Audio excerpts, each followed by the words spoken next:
والسلام علی سید الانبیاء والمرسلین اما بعد فاعوذ باللہ من الشیطان الرجیم بسم اللہ الرحمن الرحیم یا ایہا النبی انا ارسلناک شاہدا ومبشرا ونذیرا وداعیا الی اللہ باذنہ وسراجا منیرا وبشر المؤمنین بأن لهم من اللہ فضلا کبیرا ولا تطع الکافرین والمنافقین ودع اذاهم وتوکل علی اللہ وکفی باللہ وکیلا صدق اللہ العظیم وصدق رسولہ النبی الکریم ونحن علی ذلک لمن الشاہدین والشاکرین وقال اللہ تبارک وتعالی فی المقام الآخر فی شان حبیبہ مخبرا وعامرا ان اللہ وملائکتہ یصلون علی النبی یا ایہا الذین آمنوا صلوا علیہ وسلموا تسلیما الصلاۃ والسلام علیک یا رسول اللہ وعلی آلک واصحابک یا حبیب اللہ۔ حضرات گرامی قدر، جیسا کہ آپ کو معلوم ہے کہ کچھ عرصہ پہلے یہاں مسجد خانقاہ کے لیے اس جگہ کو خریدا گیا اور یہاں عقائد اہل سنت کانفرنس کا انعقاد ہوا تھا۔ اب الحمدللہ اس کی توفیق سے یہاں باقاعدہ طور پر جامع مسجد نوریہ چرائیہ و خانقاہ نوریہ چرائیہ اور ایجوکیشنل کمپلیکس کی تعمیر کا آغاز ہو چکا ہے اور آج سے الحمدللہ نماز جمعۃ المبارک کا بھی آغاز ہو رہا ہے اور انشاءاللہ العزیز تھوڑے ہی عرصے کے اندر یہاں پر باقاعدہ 5 وقت کی نمازوں کا بھی انتظام ہو رہا ہے۔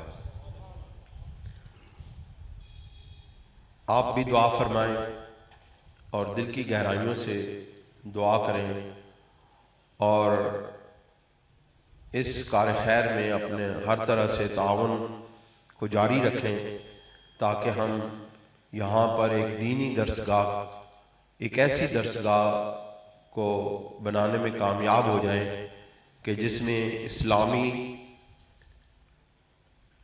سائنسی اور ٹیکنیکل ایجوکیشن کا بندوبست کیا جا سکے۔ ہمارا مقصد یہ ہے کہ یہاں پر ظاہری علوم کی بھی تعلیم ہو، یہاں پر دنیاوی تعلیم کی بھی تعلیم دی جائے اور یہاں پر روحانی تعلیم اور عملی تصوف کا انتظام کیا جائے تاکہ اللہ رب العزت کی معرفت کی طلبگار روحوں کو سکون مل سکے اور معرفت الہیہ سے قلوب روشن اور منور ہو سکیں اور اس پرفتن دور کے اندر ہمارے اخلاق، ہمارا ظاہر، ہمارا باطن سرکار دو عالم صلی اللہ علیہ وسلم کی سنت کے مطابق اور آپ کے اخلاق میں رنگے ہوئے اور آپ کی تابع فرمانی میں کا رنگ چڑھا ہوا ہمارے نوجوانوں کے ظاہر اور باطن پر نظر آئے۔ حضرات گرامی، میں نے آج سورہ احزاب کی جن آیات کی تلاوت کی آپ کے سامنے، ان میں سے سرکار دو عالم صلی اللہ علیہ وسلم کی شانوں کو بیان کرنے کا ارادہ کیا ہے، اس وجہ سے کہ یہاں اس بابرکت مقام پر، اس خانقاہ نوریہ چرائیہ، جامع مسجد نوریہ چرائیہ اور ایجوکیشنل کمپلیکس کے اس بابرکت آغاز پر اپنے آقا و مولا حضور پر نور سید کونین صلی اللہ علیہ وسلم کی شانوں کا بیان ہو، تاکہ حضور علیہ السلام کی صفت و توصیف اور ثنا ہمیشہ ہمیشہ اس مقام سے جاری رہے۔ یاد رکھیں کہ وہ عظمت، وہ شان، وہ رفعت، وہ بلندی جو ہمارے آقا و مولا سرور کونین صلی اللہ علیہ وسلم کو حاصل ہوئی، وہ رہتی دنیا تک اس شان میں، اس بلندی میں اضافہ ہی ہوتا چلا جائے گا، کمی نہیں ہوگی۔ اس کی وجہ یہ ہے کہ ہر آنے والا دور میرے سرکار کا دور ہے، ہر آنے والے وقت میں میرے حضور کے غلاموں میں اضافہ ہوتا چلا جائے گا، اور یہ کوئی نہ سمجھے کہ اگر دنیا کے حالات تبدیل ہو گئے اور دنیا کے رنگ تبدیل ہو گئے اور لوگ جو ہے وہ دین سے بیگانہ ہو گئے ہیں یا ہو جائیں گے، تو میری سرکار کا ذکر ختم ہو جائے گا، یہ کبھی نہیں ہو سکتا۔ ہر زمانے میں اور ہر دور میں صدیاں گزر گئیں، میرے آقا کے ذکر کو مٹانے کی تمام تر کوششیں ناکام ہوئیں، اور اس میں اضافہ ہی ہوتا چلا گیا، کیونکہ جب تک میرے سرکار کے محبوب کے غلاموں کے غلام زندہ رہیں گے یہ ذکر جاری رہے گا۔ میرے آقا و مولا حضور سرور دو عالم صلی اللہ علیہ وسلم کی شان اور عظمت بڑھتی ہی چلی جائے گی۔ دوستو اور بزرگوں، اللہ کریم ارشاد فرماتے ہیں، یا ایھا النبیو، اے نبی، اے غیب کی خبریں دینے والے میرے محبوب۔ نبی کا مطلب کیا ہے؟ غیب کی خبریں دینے والے میرے محبوب، میرے ان علوم اور معارف سے آگاہ کرنے والے میرے محبوب جن سے آج تک کوئی نہ واقف ہو سکا۔ یہ وہ علوم اور معارف ہیں، یہ وہ خاص علوم اور معارف ہیں جو اللہ رب العزت نے تمام انبیاء کو نہیں دیے، ان کو اپنے اپنے حساب سے علوم اور معارف عطا فرمائے، لیکن وہ جو خاص علم ہے، خاص علوم ہے، خاص معارف الہیہ ہیں، وہ اگر عطا فرمائے ہیں تو میرے محبوب صلی اللہ علیہ وسلم کو عطا فرمائے ہیں، اور آقا اور مولا حضور علیہ السلام کے وسیلہ جلیلہ سے پھر آپ کی امت میں وہ معارف تقسیم ہوئی ہیں۔ آپ دیکھیں کہ حضور سرور کونین صلی اللہ علیہ وسلم نے اسی چیز پر، اسی بنیاد پر فرمایا ہے کہ العلماء ورثۃ الانبیاء، کہ میری امت کے علماء انبیاء کے وارث ہیں، یعنی وہ مقام اور مرتبہ جو سابقہ ادوار کے اندر وہ علوم اور معارف، وہ غیبی خبریں جو انبیاء علیہ السلام کو میرے محبوب علیہ السلام سے پہلے آنے والے انبیاء علیہ السلام کو حاصل ہوئے تھے، وہ علوم اور معارف حضور سرور دو عالم صلی اللہ علیہ وسلم کے غلاموں کو اور آپ کی امت کے اولیاء کو وہ علوم حاصل ہوئے ہوں گے، ہوتے رہے ہیں اور ہوتے رہیں گے جو اس سے پہلے انبیاء علیہ السلام کو حاصل ہوئے ہیں۔ اللہ رب العزت نے ارشاد فرمایا، مخاطب کیا یہاں، حالانکہ کئی مقامات پر اللہ رب العزت نے یا ایھا الرسول بھی کہا اور دیگر القابات سے بھی نوازا، لیکن یہاں پر بالخصوص یا ایھا النبیو کہنے کا مطلب یہ ہے کہ اے میرے محبوب، اے میرے وہ محبوب جو غیب کی خبریں دینے والے ہیں، انا ارسلناک، ہم نے آپ کو بھیجا ہے، ہم نے آپ کو بھیجا ہے، کسی اور نے نہیں بھیجا، آپ اپنی مرضی سے تشریف نہیں لائے ہیں۔ اس سے ثابت ہوتا ہے کہ نبوت اللہ رب العزت کی عطا ہے، یہ کسی کے کسب سے، کسی کی محنت سے، کسی کی جدوجہد سے، کسی کے راتوں کو جاگنے سے، کسی کی عبادتیں کرنے سے نہیں ملا کرتی، یہ اللہ رب العزت کی عطا سے ملتی ہے، ملتی رہی ہے، اور سرکار دو عالم صلی اللہ علیہ وسلم کے بعد اس کا بھی خاتمہ ہو گیا ہے۔ اب کسی اور کو یہ مقام اور مرتبہ نہیں مل سکتا، کیونکہ اس مقام اور مرتبے کی تکمیل ہو گئی ہے۔ یہ اس کے تمام تر خصوصیات اور تمام تر اس کے جو لوازمات ہیں، نبوت کے مقام کے ساتھ جو لوازمات ہیں وہ سارے کے سارے پورے ہو چکے ہیں. اب اس کے بعد کسی اور کی ضرورت ہی باقی نہیں رہی ہے. سرکار کے آنے کے بعد اب نبوت کا سلسلہ ختم ہو چکا ہے، اس لیے کہ اب غیبی علوم کی ضرورت نہیں رہی، کیونکہ وہ غیبی علوم جو سرکار کو عطا کیے گئے وہ اتنے زیادہ ہیں کہ قیامت تک اگر وہ تقسیم ہوتے رہے تو ختم نہیں ہو سکتے. میرے قبلہ عالم والد گرامی رحمت اللہ علیہ سے کسی شخص نے پوچھا کہ حضرت خواجہ خواجگان سید نور محمد چرائی رحمت اللہ علیہ کہ نے اپنے کو خاص جانشین مقرر نہیں کیا، بلکہ آپ نے اپنے وصیت نامہ میں یہ بات لکھی ہے کہ میری اولاد میں سے قیامت تک جو شخص بھی میری اولاد میں سے میرے طریقے پر چلے گا اور میرے اس دین کو اور میری اس روحانیت کے سلسلے کو آگے لے کے جائے گا وہی میرا جانشین ہوگا. آپ سے پوچھا گیا کہ اس کی کیا وجہ ہے؟ باقی جتنے بھی اولیاء اللہ ہیں، جتنے بھی بزرگ ہیں، انہوں نے کوئی اپنا ایک جانشین مقرر کیا ہے، اپنے بعد وہ جانشین مقرر کیا، پھر انہوں نے اپنے بعد کوئی جانشین مقرر کیا، پھر انہوں نے اپنے بعد کوئی جانشین مقرر کیا.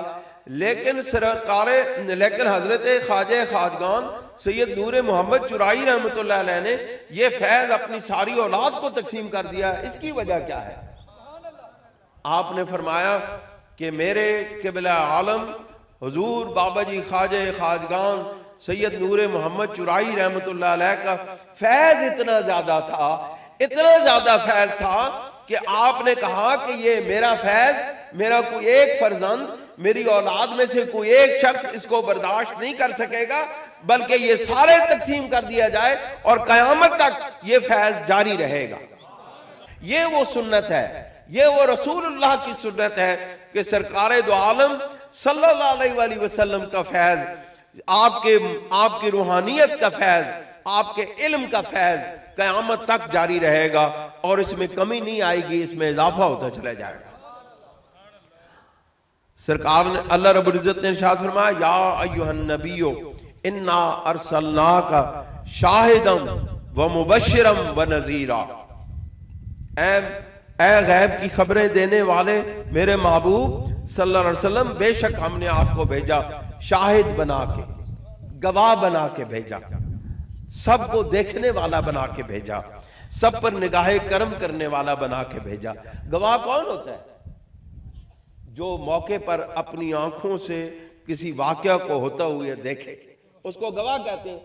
آج تک دنیا کی کسی عدالت نے کسی ایسے گواہ کو منظور نہیں کیا، کسی ایسے شخص کی گواہی کو کبھی بھی قابل اعتنا اور قابل اعتبار نہیں سمجھا جو یہ کہے کہ میں لاہور میں بیٹھا ہوا تھا لیکن وہ واقعہ میرے سامنے ہو رہا تھا، بلکہ ہمیشہ اسی شخص کی گواہی کو تسلیم کیا جاتا ہے کہ جو شخص یہ کہے کہ میں سانگلہ ہل کے اس مقام پر موجود تھا اور اس چیز کو اپنی آنکھوں سے دیکھ رہا تھا، وہ واقعہ ہوتا ہوئے وہ سب کچھ میری آنکھوں کے سامنے ہوا، میں وہاں پہ موجود تھا.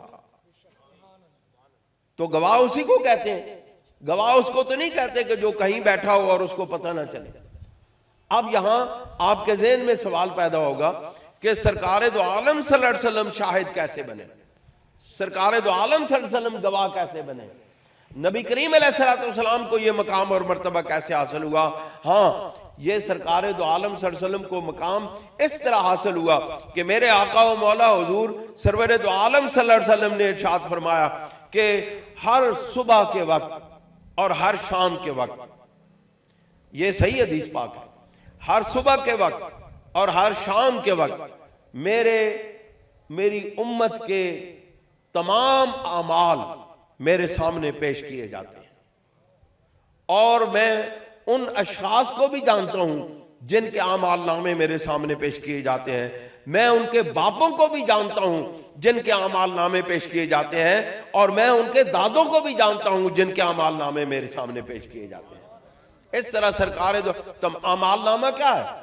صبح سے لے کر شام تک ہم جو کچھ بھی کرتے ہیں، ہم جو اعمال کرتے ہیں، جو گفتگو کرتے ہیں، کسی کے ساتھ ہمدردی کرتے ہیں، کسی کے کوئی کام آتے ہیں، کسی کو کوئی تکلیف دیتے ہیں، کسی کو کوئی پریشانی دیتے ہیں، یہ ساری چیزیں ہمارے اعمال نامے میں لکھی جاتی ہیں. ہمارے اعمال نامے میں لکھی جاتی ہیں تو کیا ہوتا ہے، یہ ساری فہرست سرکار کے سامنے پیش کر دی جاتی ہے اور حضور ہمارے ان اعمال پر گواہ بن جاتے ہیں. دوستوں اور بزرگوں، ہمیں اس حدیث پاک کی روشنی میں اپنے آپ پر غور و فکر کرنا چاہیے کہ آج ہم نے جو اعمال کیے، آج ہم نے جو کام کیے، آج ہم نے جو گفتگو کی، آج ہم نے جو اللہ رب العزت کا اور پیارے محبوب صلی اللہ علیہ وسلم کا جو پیغام پہنچایا، دین کا پیغام پہنچایا یا کسی کو تکلیف دی، یہ سارے میرے اعمال میرے آقا کے سامنے پیش کیے جائیں گے. اور میرے آقا تو مجھے جانتے ہیں، میرے باپ کو بھی جانتے ہیں، میرے دادا کو بھی جانتے ہیں. سرکار کے سامنے تو کوئی مغالطہ نہیں لگ سکتا کہ یہ اعمال فلاں کے ہیں اور ہو سکتا ہے کہ یہ فلاں کے ہوں. نہیں، یہ اعمال بدر مسعود شاہ کے ہیں جن کے والد کا نام مسعود الحسن شاہ ہے، جن کے دادے کا نام پیر سید شاہ ہے. یہ اعمال اس شخص کے ہیں اور سرکار اس کو پہچانتے ہیں. ہمیں پھر کیا کرنا چاہیے؟ ہمیں اپنے اعمال کا جائزہ لینا چاہیے. ہمیں وہ کام کرنے چاہیے جس سے ہمارے سرکار خوش ہو جائے. جب ہمارا اعمال نامہ پیش ہو تو سرکار اس کو دیکھیں اور فرمائے کہ آج میرے اس امتی نے، آج میرے اس غلام نے مجھے خوش کر دیا ہے. آج اس نے سارے اللہ کو اور اللہ کے محبوب کو راضی کرنے والے کام کیے ہیں. آج اس نے کسی کو تکلیف نہیں دی ہے، کسی کا ناجائز کام نہیں کیا ہے. اس نے سارے کام میرے سرکار کی تابع فرمانی کے کیے ہیں. لہٰذا سرکار خوش ہو جائیں. پھر ہمیں اور کیا چاہیے؟ ایک امتی کو اس سے زیادہ اور کیا چاہیے؟ کون سی دولت چاہیے کہ جس کے سرکار جس سے راضی ہو جائے، جس کے محبوب راضی ہو جائیں؟ پھر اس سے بڑھ کے اور دولت کون سی ملے گی؟ یاد رکھو، جس پر سرکار راضی ہو جاتے ہیں اس پر اللہ راضی ہو جاتا ہے، اور جس پر اللہ راضی ہو جاتا ہے اس کو کسی کے دروازے پر جانے کی ضرورت پیش نہیں آتی، اس کو کسی کے سامنے ہاتھ پھیلانے کی ضرورت پیش نہیں آتی. اس کو اللہ تعالیٰ اپنے غیبی خزانوں سے عطا فرماتا ہے. وَمَن يَتَّقِ اللَّهَ يَجْعَل لَّهُ مَخْرَجًا، اور جو اللہ رب العزت پر توقع رکھتا ہے، اللہ رب العزت پر بھروسہ رہتا ہے، وَمَن يَتَوَكَّلْ عَلَى اللَّهِ فَهُوَ حَسْبُهُ إِنَّ اللَّهَ بَالِغُ أَمْرِهِ قَدْ جَعَلَ اللَّهُ لِكُلِّ شَيْءٍ قَدْرًا. جو اللہ تعالیٰ پر بھروسہ رکھتا ہے، اللہ رب العزت اس کو اپنے غیبی خزانوں سے مدد فرماتا ہے اور اس کو رزق عطا فرماتا ہے. دوستو فرمایا وَمُبَشِّرًا وَنَذِيرًا، اور وہ جو ہے بشارت دینے والے ہیں اور ڈرانے والے ہیں. بشارت دینے والا کون ہوتا ہے؟ جس کو سرکار نے فرمایا یہ جنتی ہے، وہ جنتی ہو گیا. کتنے صحابہ کرام کو سرکار نے فرمایا یہ میرے صحابہ، یہ دیکھو یہ جو اس محفل میں جا رہا ہے یہ جنتی جا رہا ہے. اب وہ جنتی ہو گیا. اس کا مطلب ہے میری سرکار جنت عطا فرمانے والے ہیں، میرے سرکار جنت عطا فرمانے والے ہیں. بشیر ہیں، نذیر ہیں، ڈرانے والے ہیں. ڈرانے والے کس چیز سے ہیں؟ آنے والے وقت کے، آنے والے عذاب سے. جو اللہ تعالیٰ کی نافرمانیوں کی زندگی گزارنے کے بعد، اللہ تعالیٰ کی نافرمانیاں کرنے کے بعد جس وقت یوم حساب میں اپنے رب کے سامنے پیش ہوں گے اور ان کے حساب اور اعمال نامے کو اللہ رب العزت کی بارگاہ میں مسترد کر دیا جائے گا، ریجیکٹ کر دیا جائے گا، تو پھر کیا ہوگا؟ ان کو عذاب جہنم کی طرف بھیج دیا جائے گا. اللہ کے محبوب صلی اللہ علیہ وسلم ان آنے والے حالات سے بھی باخبر کرتے رہے. یہی نبی کا تصور ہے، یہی غیب کی خبریں دینے والے کا کام ہے کہ وہ اس چیز کی بشارت دینے والے ہیں.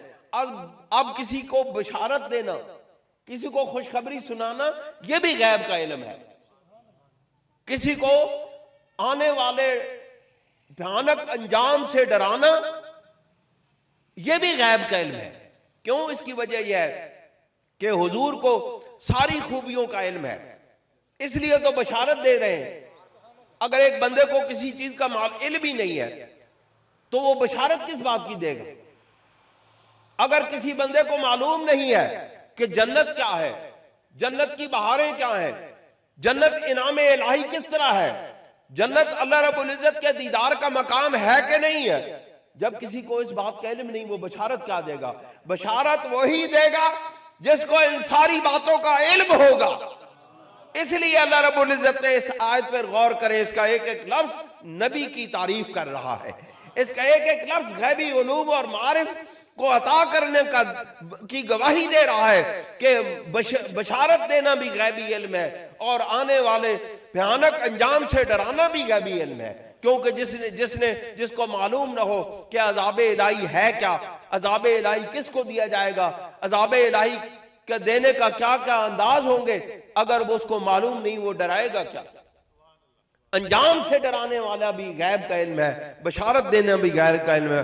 پھر فرمایا یہ ساری خوبیوں کے ساتھ، ان ساری خوبیوں کے ساتھ اللہ رب العزت نے کہا وَدَاعِيًا إِلَى اللَّهِ بِإِذْنِهِ، اور وہ میرے محبوب جو ہیں وہ اللہ کی طرف دعوت دینے والے ہیں، اللہ کی طرف بلانے والے ہیں، اللہ کی بارگاہ میں لے جانے والے ہیں، اللہ کی بارگاہ میں واصل کرنے والے ہیں، اللہ کے ساتھ ملانے والے ہیں، اللہ تعالیٰ کی بارگاہ میں جھکانے والے ہیں.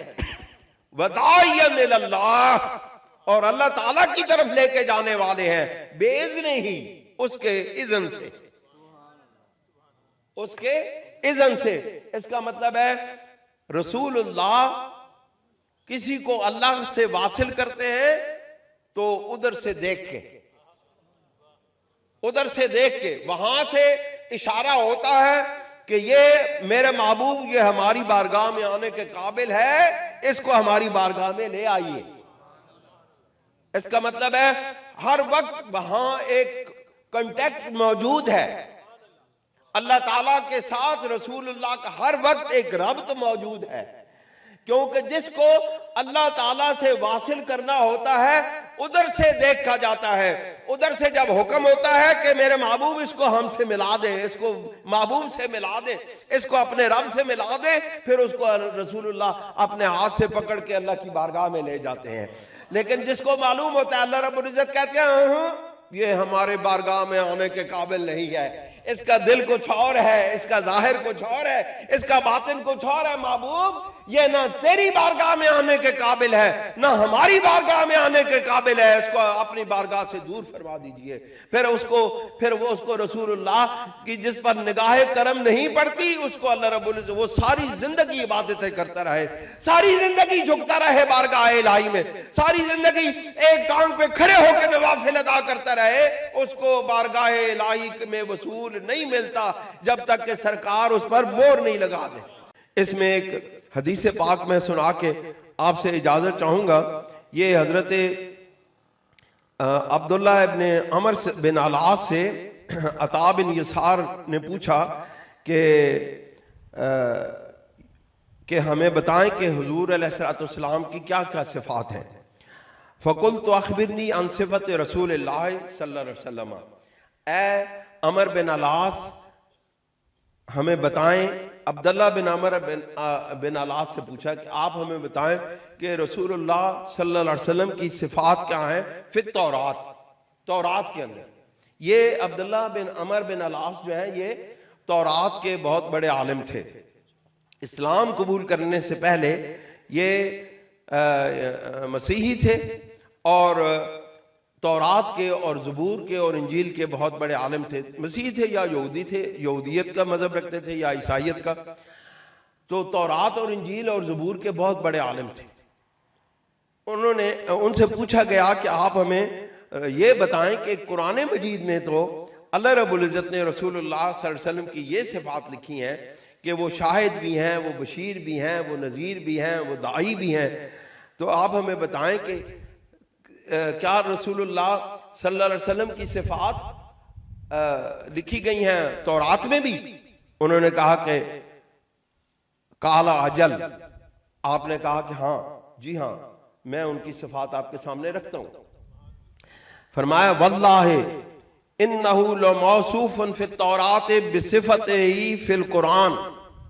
آپ نے فرمایا کہ مجھے اللہ کی قسم ہے، مجھے اللہ کی قسم ہے کہ اللہ رب العزت نے ان کی جو صفتیں قرآن مجید میں لکھی گئی ہیں وہ بالکل بعین ہی وہ صفات تورات میں بھی لکھی گئی ہیں.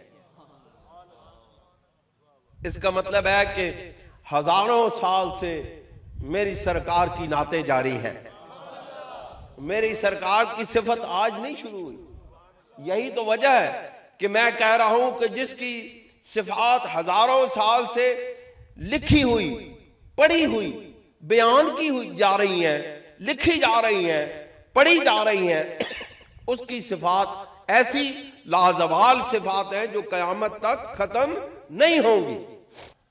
تورات میں، انجیل میں، زبور میں، حضرت ابراہیم کے صحائف میں، حضرت موسیٰ کے صحائف میں، یہ سب سابقہ جتنے بھی انبیاء گزرے ہیں، جن کو بھی جتنی کتابیں عطا کی گئی ہیں، ان کی تمام کتابوں کے اندر یہ لازم رہا ہے کہ ہر کتاب کے اندر، ہر صحیفے کے اندر، ہر نوشتے کے اندر رسول اللہ صلی اللہ علیہ وسلم کی تعریف بیان کی گئی ہے. ہمارے آقا، یاد رکھیں، ہمارے آقا کی تعریف کرنا صرف صحابہ کرام کی سنت نہیں ہے، صرف اہل بیت اطہار کی سنت نہیں ہے، صرف سلف صالحین کی سنت نہیں ہے، صرف اولیاء کاملین کی سنت نہیں ہے، بلکہ یہ ہزاروں سال سے انبیاء کی سنت ہے، بلکہ یہ ازل سے میرے رب ذوالجلال کی سنت ہے. اس لیے کوئی شخص جب میرے محبوب کی شان بیان کرتا ہے، وہ اللہ کی سنت ادا کرتا ہے، انبیاء کی سنت ادا کرتا ہے، سلف صالحین، متقدمین، صحابہ کرام، اہل بیت اطہار کی سنت ادا کرتا ہے، اور آنے والے اولیاء اللہ کی سنت ادا کرتا ہے. آپ نے فرمایا کہ مجھے اللہ کی قسم ہے، آپ کو انہی صفات سے موصوف کیا گیا ہے، آپ کی وہی صفات بیان کی گئی ہیں کہ جو قرآن مجید میں بیان کی گئی ہیں. کون سی؟ یا ایھا النبی انا ارسلناک شاہدا ومبشرا ونذیرا. یہ صفتیں اللہ رب العزت نے اس سے پہلے کتابوں میں بھی بیان کر دی تھی کہ اے انبیاء، میرے آنے والا آخری نبوت، جس پر نبوت ختم ہو رہی ہے، رسالت ختم ہو رہی ہے، میرا وہ محبوب ان صفات سے موصوف ہوگا. ان انبیاء کو بتانے کی کیا ضرورت ہے؟ ان انبیاء کو بتانے کی اس لیے ضرورت پیش آئی تاکہ وہ اپنی امتوں کو تلقین کرتے رہیں، اور وہ یہ تلقین اپنے بعد میں آنے والے لوگوں کو کرتے رہیں، تاکہ جس وقت یہ لوگ، ان کی اولادیں موجود ہوں اور میرا محبوب تشریف لے آئے تو وہ بے خبر نہ ہوں، بلکہ میرے محبوب کی صفتوں سے باخبر ہوں، اور وہ دیکھ کے میرے محبوب کو پہچان لے کہ یہ میرے محبوب صلی اللہ علیہ وسلم ہے. آپ نے فرمایا کہ اس کے علاوہ کیا لکھا ہوا ہے؟ اس کے علاوہ یہ لکھا ہوا کہ وَحِرْزًا لِلْأُمِّيِّينَ، وہ امیوں کو، ناخواندہ لوگوں کے لیے ڈھال ہے، بچاؤ کا ذریعہ ہے. وہ ناخواندہ لوگوں کو، ان پڑھ لوگوں کو علم عطا کر کے اپنے رب سے ملا دیتا ہے، ان کی ڈھال بن جاتا ہے. حرزن، بچانے والا ہے، بچانے والا ہے. کس سے؟ کس کو؟ امیین کو، ان پڑھوں کو علم دیتا ہے، علم دے کے بچا لیتا ہے. یہ میرے محبوب کی شان ہے. فرمایا انت، اور صفت لکھی ہوئی ہے. اللہ رب العزت نے ان کتابوں کے اندر حضور صلی اللہ علیہ وسلم کو اس وقت بھی مخاطب کیا تھا.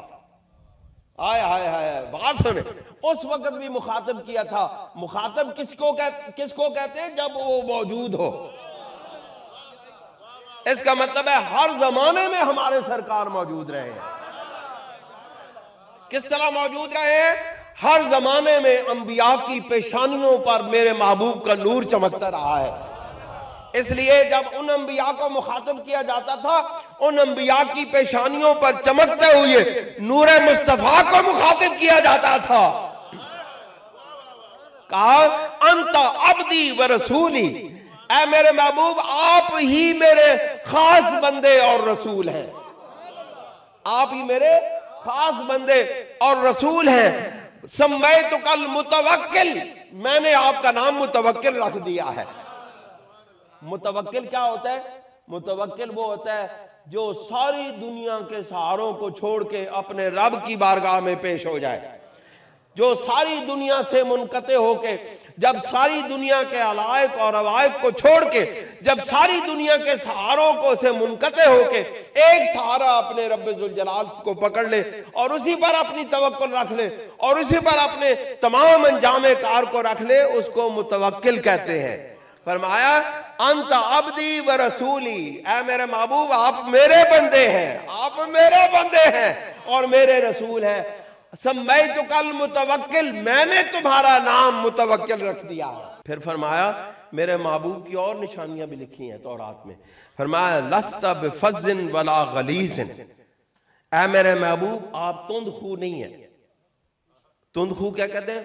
ہر ایک نو غصے نال دیکھنا، ہر ایک نال کڑوی گل کرنی، سخت گل کرنی، سخت لہجہ رکھنا، اس کو تند خو کہتے ہیں۔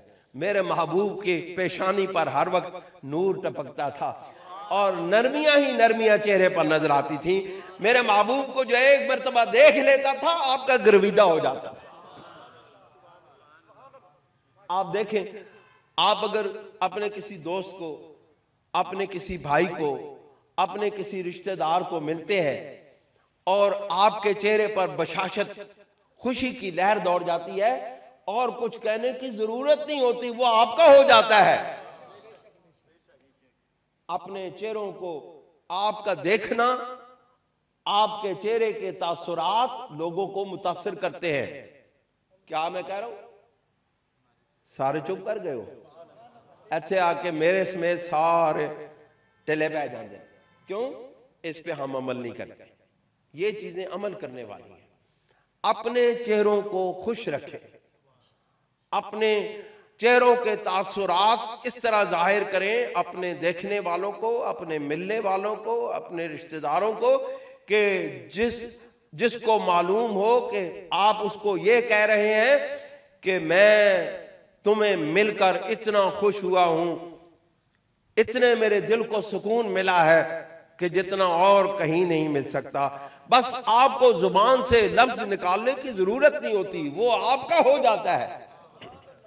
فرمایا لست بفظ ولا غلیظ، اے میرے محبوب آپ نہ تو تند خو ہیں، آپ کے چہرے پر بشاشت ہے، آپ کے چہرے کو ایک مرتبہ جو دیکھ لیتا ہے وہ آپ پر ایمان لے آتا ہے، آپ کا ہی ہو جاتا ہے۔ ولا غلیظ، اور آپ سختی کرنے والے بھی نہیں ہیں، آپ شدت کرنے والے بھی نہیں ہیں۔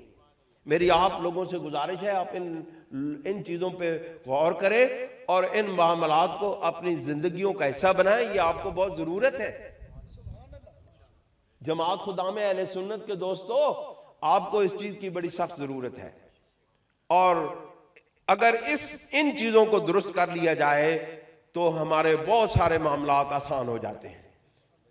آپ دل سے، میں ہاتھ اٹھانے کا قائل نہیں ہوں، ہاتھ اٹھا کے کئی ہاتھ اٹھائے پھر وہی ہو جاتے ہیں، اپنے دل سے اپنے رب کو حاضر ناظر جان کے، اپنے پیارے محبوب کو گواہ بنا کے اپنے قلب کا، یہ اپنے دل سے یہ عہد کریں کہ آج کے بعد ہم اپنے جتنے بھی مسلمان بھائی ہیں، اپنے بھائی ہیں، اپنے جاننے والے ہیں، اپنے رشتہ دار ہیں، ان کو جب ملیں گے تو ہمارے چہروں پر خوشیوں کی لہریں دوڑیں گی۔ آپ نے فرمایا لست بفظ ولا غلیظ، اے میرے محبوب آپ وہ ہیں جو تند خو نہیں ہے، سختی کرنے والے نہیں ہیں، دوسروں پر شدت کرنے والے نہیں ہیں، ولا سخاب فی الاسواق، اور آپ بازاروں میں غل غپاڑا کرنے والے نہیں ہیں، آوازیں لگانے والے نہیں ہیں، ہاؤ ہوا کرنے والے نہیں ہیں۔ اس کا یہ مطلب نہیں ہے کہ آپ بازار میں نہ جائیں، آپ کام نہ کریں، آپ کاروبار نہ کریں۔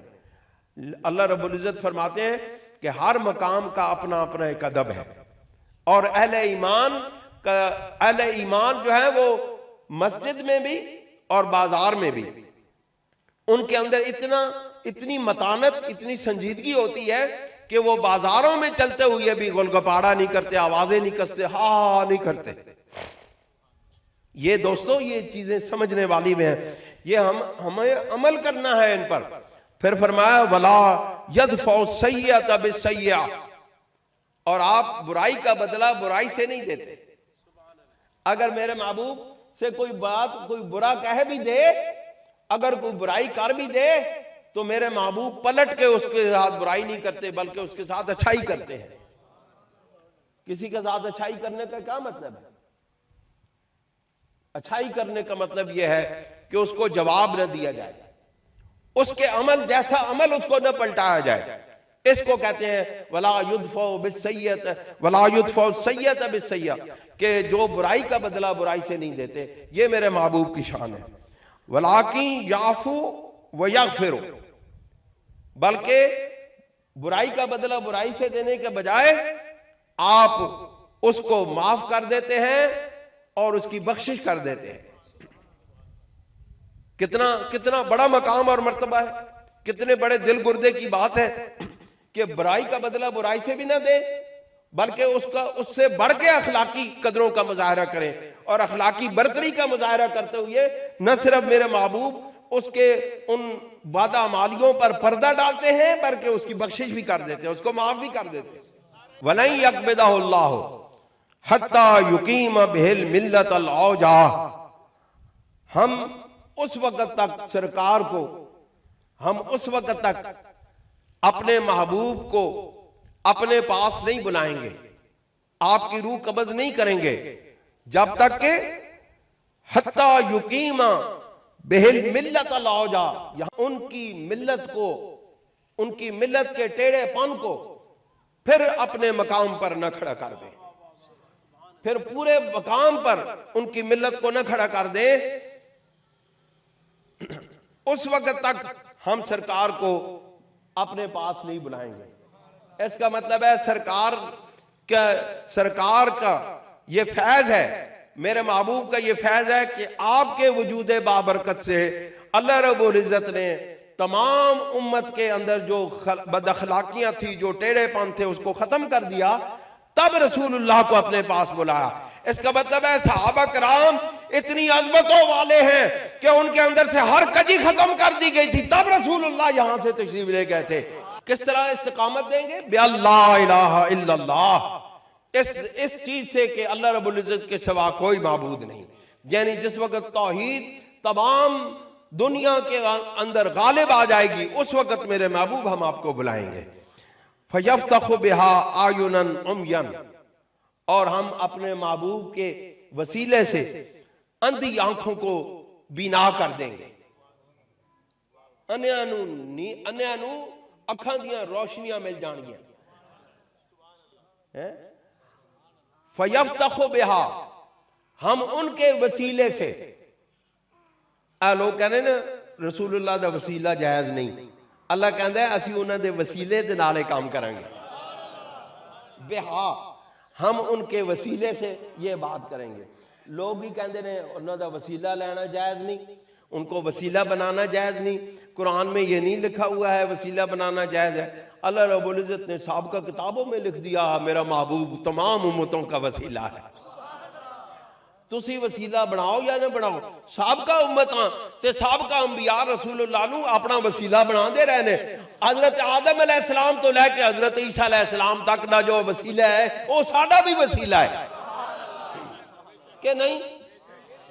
جنہاں نو آدم علیہ السلام نے وسیلہ بنایا، جنہاں نو ابراہیم علیہ السلام نے وسیلہ بنایا، جنہاں نو اسماعیل علیہ السلام نے وسیلہ بنایا، جنہاں نو حضرت موسیٰ علیہ السلام نے وسیلہ بنایا، جنہاں نو عیسیٰ علیہ السلام نے وسیلہ بنایا، جنہاں نو صحابہ کرام نے وسیلہ بنایا، جنہاں نو اہل بیت اطہار نے وسیلہ بنایا، جنہاں نو اولیاء کاملین نے وسیلہ بنایا، او ساڈے وسیلہ نے. فَيَفْتَخُ بِهَا أَعْيُنًا عُمْيًا، اور پس ہم ان کے وسیلے سے انہیاں نو اکھاں دیاں گے. اسی انہاں دے وسیلے نو اکھاں جنہاں دی اکھاں نہیں انہاں نو اکھاں دیاں گے تاکہ وہ ساڈے محبوب نو ویکھ سکن، ساڈے محبوب دا دیدار کر سکن، ساڈے محبوب نو ویکھ کے ایمان لے آون. لوگو اینا چیزاں نو دیکھا کرو، اے غور و فکر کرو، اے غور و فکر کرنا والی چیزاں نے کہ فَيَفْتَخُ، ہم کھول دیں گے آنکھیں، نابیناؤں کی آنکھوں کو کھول دیں گے. وَأَذَانًا ثُمَّ، اور بہروں کو سنوائی دیں گے. بہروں کی جو بہرے ہیں نا، بہرے ਜਿਨ੍ਹਾਂ ਨੂੰ ਸੁਣਾਈ ਨਹੀਂ ਦੇਣਾ, ਅਸੀਂ ਉਹਨਾਂ ਦੇ ਕੰਨ ਖੋਲ ਦਿਆਂਗੇ ਤਾਂ ਜੇ ਹੱਕ ਦੀ ਆਵਾਜ਼ ਉਹਨਾਂ ਦੇ ਕੰਨਾਂ ਦੇ ਜ਼ਰੀਏ ਪਹੁੰਚੇ,